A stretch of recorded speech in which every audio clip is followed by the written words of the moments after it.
Bordi i transparencës tallet me shqiptarët. Nga 193, çmimi i naftës do të ndryshojë në 197. Ndryshimi i çmimit nga mbledhja djeshme deri në mbledhjen e sotme të këtij bordi. Çmimi pra do të ndryshojë vetëm me 4 lek. 4 lek nuk kushton as shpenzimet që përfiton ky bord vetëm nga mbledhja e tij.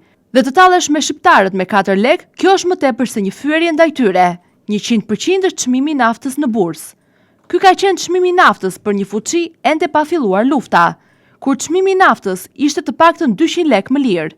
Sot, fal këtij bordi të korruptuar të ngritur nga qeveria, edhe pse çmimi është 100% për fuqi në bursë, e bën çmimin 197, kur çmimi të paktën duhet të ishte poshtë 180 lekëshes. Bordi i transparencës në Shqipëri është ndëruar në një bord qesharak, për më tepër një bord të korruptuar që kujton shqiptarëve vitet e errta të Covidit.